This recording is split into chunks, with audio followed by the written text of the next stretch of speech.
Vamos pegar um cafezinho e vamos falar de design de código de novo, mas agora vamos falar de outra coisa. Existe código bonito? Existe código feio? Vamos lá? E assim, esse cafezinho aqui surgiu de um comentário do Adolfo que ele deixou ontem, né? Fala, existe código bonito? Era alguma coisa relacionada assim, não vou lembrar direito, né? Mas eu fiquei pensando, pô, cara, parece entender que eu dou a entender que existe código bonito ou código feio, mas não é essa linha que eu sigo. Aliás, eu acho o conceito de bonito e feio muito relativo e muito suscetível a momentos da sua vida. Tem momentos que você acha coisas bonitas, tem momentos que você não acha essas coisas bonitas, né?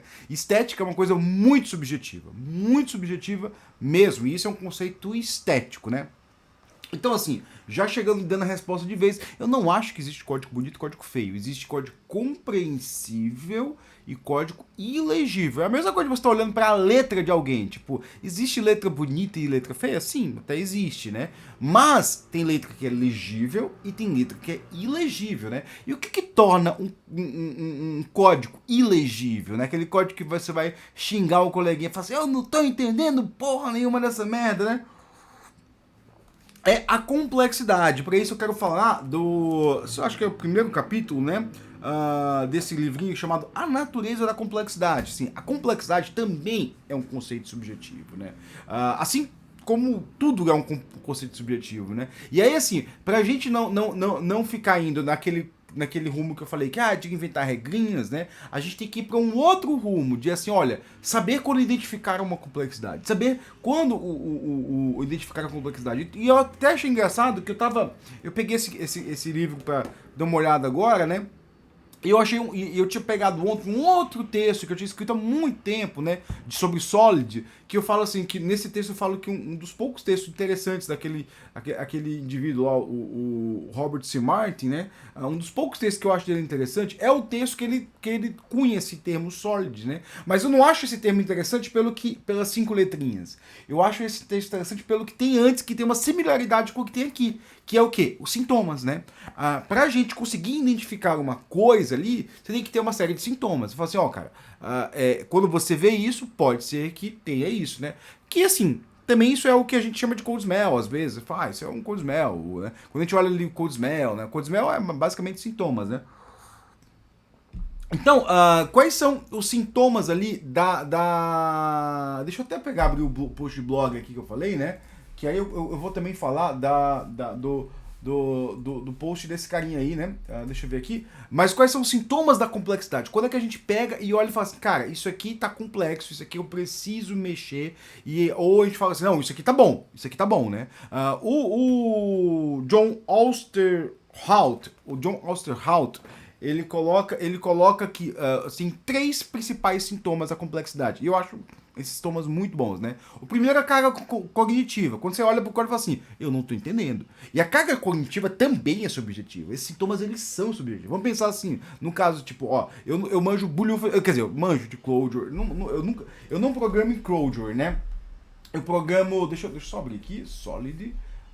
Eu não programo em Clojure. Clojure, para quem não sabe, é uma linguagem baseada em Lisp, né? Só que ela não é um Common Lisp. Ela tá ali perto do Common Lisp e feita dentro da JVM. Eu não manjo Clojure. Se eu quisesse aprender Clojure, eu sabia Clojure em poucas semanas, né? Mas eu não manjo Clojure. Então, imagina se eu pegar um código Clojure, eu vou pensar o quê? Esse código ele me demanda uma carga cognitiva. Eu vou olhar para ele e não entender nada. Só que se você pega um código Java e mostra para alguém Clojure, a pessoa vai falar a mesma coisa. Fala assim, poxa, isso aqui eu não consigo entender, né? Então, isso é carga cognitiva e ela é subjetiva. Por isso que uma vez eu tava trabalhando com um time, né? E assim, eu era o arquiteto, eu respondi direto pro CTO, e aí o CTO falou, olha, a gente vai contratar todo mundo no Java, por quê? Porque a gente tem demanda de projetos diferentes, né? Então tem hora que vai todo mundo pro back-end, tem hora que vai todo mundo pra não sei o quê, tem hora que vai todo mundo pra não sei o quê, e a gente precisa fazer tudo full stack Java. Eu falei, tá tudo bem. Ela falou assim, porque aí ele me deu um argumento que eu achei maravilhoso, assim, porque eu não posso ficar mudando o time de stack o tempo todo. Ele tem que aprender uma stack, ele tem que ser mestre naquela stack. Eu falei assim, pô, tá aí um argumento bom para usar full stack Java, né? E era isso. Por quê? Cara, se você pega ali aquele time back-end ali, que manja pra caramba de Java, e você muda de stack, ele bota num front-end React, o time não vai entender o código. ele vai ter uma carga cognitiva para entender o código vai ser complexo. Por mais que aquele código seja bom. Por mais, se você me der um código React, eu não vou entender aquele código. Por quê? Porque eu não entendo. Eu não sei. Eu tenho mais ou menos um conhecimento de Angular, porque eu trabalhei com Angular lá atrás, né? Isso é um dos motivos que eu escolhi Angular lá naquele projetinho que eu tô fazendo, né? O segundo motivo da complexidade, né? É a. Peraí, deixa eu pegar, deixa eu colar, porque eu agora deu branco, né? Ele fala que é a change amplification, né? Amplificação de mudança, né? Isso, cara, isso é muito bom. Assim, eu já vi muito código que as pessoas pegavam e faziam isso de propósito. Fazer isso de propósito. Aí é meio com uma sacanagemzinha, né? Fazer, não, a gente precisa fazer isso aqui pra ficar não sei o que lá. E aí você tem que mudar em vários lugares. Esse é um dos motivos, né? E alguém me perguntou assim, né? Alguém falou, eu vi que você não usa muito interface no seu código. Por que você não cria uma interface e depois implementa ela? Não, porque eu não quero. Eu não quero porque eu quero... eu só vou criar uma interface para separar a interface da implementação no dia que eu precisar. Por quê? Porque eu não quero amplificação de mudança. Isso é a primeira amplificação de mudança. Porque para você mudar a assinatura do método, você tem que mudar o quê? Na interface e depois na implementação. Não, eu quero que seja tudo junto. Enquanto eu puder deixar tudo junto, tá tudo junto, né? Então, amplificação de mudança é isso. Quando para você fazer uma pequena alteração, você precisa alterar em vários arquivos. Então, isso aí é um sintoma muito grande. Nossa, e quantas vezes eu já vi isso, né? Para quem não trabalhou, antigamente você tinha a ideia de objetos distribuídos no Java, né?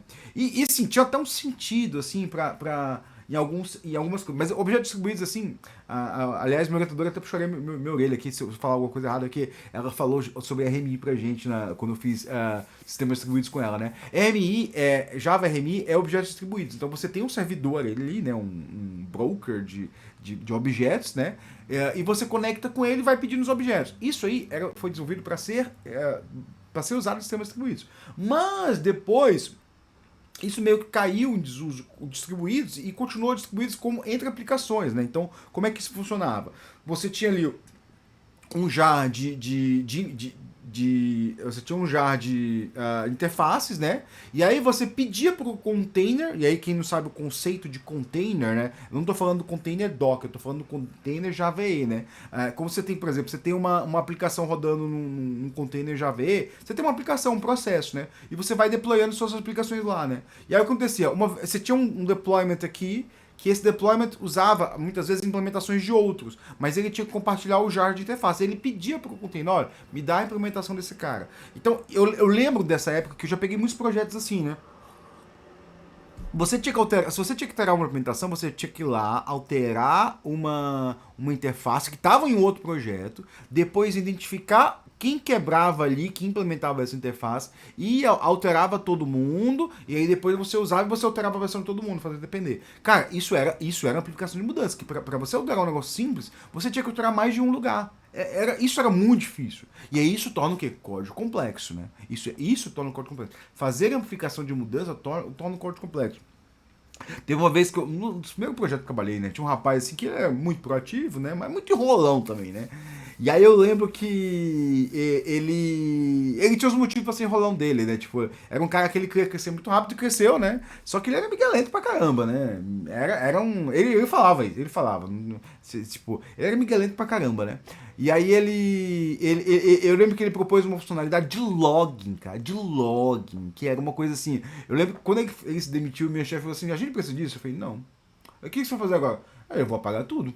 Tipo, eu vou pagar tudo. Mas por que você não falou antes? Porque você chegou defendendo a ideia, né? Eu não vou peitar minha chefe, né?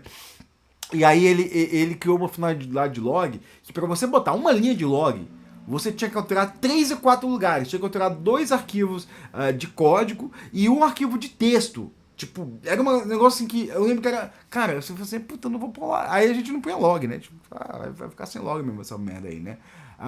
E aí, qual que é o último sintoma da complexidade, né? Que ele fala, é os desconhecidos, unknowns, né? É quando você olha pro código, você começa a entender o código e fala assim, cara, tem alguma coisa que tá fazendo isso, eu não sei como isso tá acontecendo. Cara, isso é muito comum, por exemplo. Eu tenho um código, tô mexendo um código, mas eu não sei como tá o tabela atualizado. Aí você procura, aí você sabe que ele é uma procedure dentro do banco, que não tá nem salvando o código. Porra, aí não dá, né, cara? Aí não dá. Aí não dá. Aí você fala assim, cara, como assim? Tipo, velho, sim, se você quer processar ele dentro do banco, coloca ele ali dentro do código, dentro do repositório. Só coloca dentro do repositório. Mas deixa. Outra coisa, né? Eu acho que os unknowns pode ser muito bem resolvido com um README file. Eu sempre falo assim, ó, a primeira coisa que você deve escrever é o README. Escreve o README, mostra como fazer a build, mostra assim o que tem ali de desconhecido que a pessoa tem que saber. Mostra, escreve tudo que a pessoa tem que saber no README. E também exige isso. Tipo, você assim, ô amigo, eu vi ali que, pô, tem umas coisas bizarras. Outra coisa que resolve não ou desconhecidos é perguntar, tá? Perguntar não dói, assim. Principalmente se tem. Se a pessoa que fez o primeiro projeto, a primeira versão, tá na empresa ainda. Chega lá a pessoa assim, ô brother, como é que faz tal coisa? Tentei pesquisar e. Se a empresa tiver. Se as pessoas forem meio reticentes a perguntar, aí é outro problema, né? Mas é culpa delas, né? E aí eu falei que o Robert Smart tem um texto que ele também fala de. Ele também. Eu vou deixar o link desse texto aqui na descrição, né? Que ele também fala de sintomas, né? E é engraçado, porque assim, quando ele propõe o Solid, ele propõe alguns sintomas. E esses também são sintomas de complexidade, né? E eu vou falar, e tem um texto que tá bem simplão. Aliás, esse texto é muito bom, e tanto que ele já foi copiado por uma grande consultoria de desenvolvimento de software, uma grande consultoria mesmo, tem escritório no exterior, como e botou estava na página principal da consultoria, né? Que é que é um texto sobre Solid, né? E aí eu só percebi porque eu tenho um Google Analítico no meu blog e eu percebi, pô, tá vindo muito tráfego dessa empresa desconstruída. O que aconteceu, né? Eles não tinham tirado um link lá, né? Mas voltando aqui, né? No Solid, no texto que ele propõe o Solid, ele fala de alguns sintomas. Deixa eu ver aqui. Os sintomas são rigidez, fragilidade, imobilidade e viscosidade. Eu vou ler até aqui, né? A rigidez é quando é difícil de alterar um código. Você chega lá e fala assim, cara, a rigidez é capaz. Quando você olha pro código e fala assim, cara, para alterar aqui, eu tenho que alterar ali, eu tenho que alterar ali, eu tenho que alterar ali. Pode ser um pouquinho ali da amplificação de mudança, mas pode ser também assim, tipo, ó, preciso adicionar uma funcionalidade aqui, mas assim, ela tá dispersa. Isso que é o que? O baixo acoplamento, né? O alto acoplamento é quando você olha, uma funcionalidade só está numa classe só, está num lugar só, né? A coesão é quando muitas partes desse código dependem disso, não? Então a gente sempre quer código com alto acoplamento, né? Ou seja, tudo que é igual, junto de igual, e baixa coesão, tipo, ou seja, funcionalidades diferentes não depende de funcionalidades iguais, né? Então a rigidez é quando é difícil alterar. O que é a fragilidade, né? Quando você altera, ele quebra. Assim, pô, alterei esse código, ele quebrou. A complexidade também traz isso. Tipo, cara, alterei um código, ele quebrou. Então, assim, eu sempre falo, com código, se eu não entendo um código, a chance de eu inserir bug nele é infinitamente maior do que quando eu entendo o código. Né? E muitas vezes, assim, eu já vi gente que eu trabalho lido direto com isso, né? Kafka é, por natureza, um código sempre complexo. Porque, cara, o Kafka Streams é muito complexo, assim, tipo, tanto que a gente tenta simplificar ele para entregar para os nossos clientes, né? Os nossos clientes internos, né? E aí o que acontece? Muitas vezes a pessoa vai lá, entra no projeto, nossa, lá, não entende muito bem, não sei o que, e aí vai fazer um bug fix. Aí quando eu olho pra você, o bicho, tu fez uma cagada gigantesca. Aí eu falo, não, vou te explicar agora e você vai corrigir. Eu vou explicar, ó, o que você fez é isso. Você não pode fazer um reset do consumer quando você está fazendo um algoritmo de consenso. Então você vai alterar isso aqui para o quê? Para você entender o problema que você queria e o problema que ele queria não era nada, né? Tipo, não era um problema, nunca foi um problema, né? Eu lembro desse bug exatamente. O cara tinha um algoritmo de consenso, o cara dava o reset no consumer e voltava pro zero, né? E aí eu falo assim, putz, esse consumer aqui, ele é diferente, tá? E depois tem a fragilidade, que é. Eu até comento aqui nesse texto, né? Que uma vez eu comentei eu encontrei um código que tinha um comentário do not touch. Do not touch, né? Eu achei engraçadíssimo, porque, cara, você não vai entender isso aqui, não mexa nesse código, né? O terceiro é a imobilidade, né? Quando você não consegue mudar o código. Assim, ó, eu até escrevo aqui, já teve que escrever uma solução quando temos um código que precisa ser replicado, porque simplesmente não dá para generalizar o uso dele para dois casos bem similares, temos uma mobilidade, ou seja, é um código que está ali, eu preciso adicionar a funcionalidade dele mesmo, mas eu não consigo mudar ele. Ele não consegue, né? E por fim, é a viscosidade, que eu falo, a viscosidade vem de duas formas, viscosidade de design e viscosidade de ambiente. Viscosidade de design acontece quando a necessidade de mudança, manter a consistência do design se torna difícil. Então assim, você tem um design ali e tipo, ele vai mudando, né? Isso é difícil, né? Viscosidade de ambiente acontece quando o ambiente de desenvolvimento é difícil de operar. Puta, isso aqui eu vejo sempre. Tanto que uma das regras minhas de desenvolvimento, eu sempre faço isso, eu quero facilitar o meu ambiente de desenvolvimento. Porque eu sei que se eu facilitar o meu ambiente de desenvolvimento, eu vou criar menos bugs. Então sempre facilite o seu ambiente de desenvolvimento. Cara, sim, mas assim, pô, mas é complicado, que eu tenho que fazer não sei o quê. Véi, cria script. Você pega os meus projetos, vai ter uma pastinha ali, ó, barra script. E aí dentro dessa pastinha barra script, eu vou ter o que? Por exemplo, inicia Kafka, faz deploy, envia records, tem um monte de coisa ali. Porque eu tento facilitar isso, eu tento criar pastinhas com script, onde toda operação é um script de coisa curta, né? Não precisa ficar pedindo pra IA ou coisa. Eu faço aquele trabalho uma vez e nunca mais faço aquilo. Então toda vez que eu preciso de alguma coisa, eu gasto alguns momentos escrevendo um script que me faz aquilo, desde que seja alguma coisa que eu vou represar sempre, né? Tipo, subiu o ambiente de produção, de desenvolvimento. Eu vou lá e rodo lá. Faz o deployment ali no ambiente tal. Eu vou lá e crio um script, né? Então, o que eu falei aqui, né? Eu falei de sintomas de complexidade, né? Eu falei que os 3 sintomas propostos por esse livrinho aqui, né? Que é a complexidade cognitiva, os anãos, os desconhecidos, a amplificação de mudança. Falei também lá do texto do Solid, que é a rigidez, a fragilidade, imobilidade e a viscosidade. E tudo isso diz o quê? Você entendendo esses sintomas, você vai conseguir o quê? Entender se um código ele é bom ou ele é ruim.